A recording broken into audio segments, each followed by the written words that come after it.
not sound that amazing to you at home, but I think you'll appreciate this.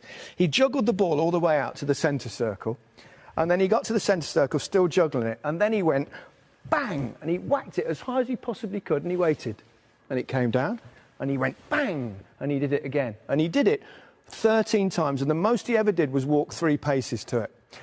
And all of us were sitting there going, oh my God, that's like I was then. That's impossible. It is. And I remember going to training the next day in Barcelona and stuff, and we all tried it. And the best anyone did was 3, and they were running for the 3rd one. And I've just never seen anyone have just such a beautiful affection with a football. And you look at the pitches that they played on. Yeah. They were like mud baths half the time. They were allowed to tackle around your hip high. The weight of the ball. That's what people don't realise is the fact that you could kick people. And in many ways, he was kicked out, of course, of the 1982 World Cup in Spain when he did retaliate and get a red card as well. But in '86, he was just unplayable. I mean, I know you talk about the hand of God goal, and we could argue about that, but the other goal he scored in that game. I mean, you've got to realise as well, the pitch at the Azteca was awful. It had been kind of relayed just before, and you know, like you relay your garden with small pieces of turf.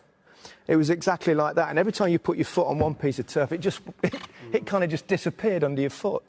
And to do what he did, that little pivot and turn on the halfway line, and then go past the players like they weren't there, was just a most remarkable thing. It's the closest in my life that I've ever felt like I ought to applaud someone else scoring a goal. Obviously, I didn't, because you get destroyed back home, but he was head and shoulders the best player of my generation.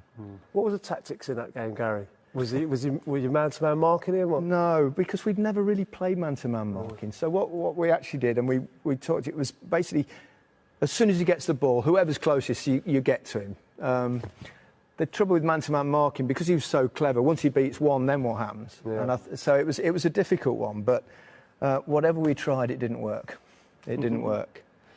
OK, Diego Maradona, one of the greatest footballers of all time, who's died today, age 60.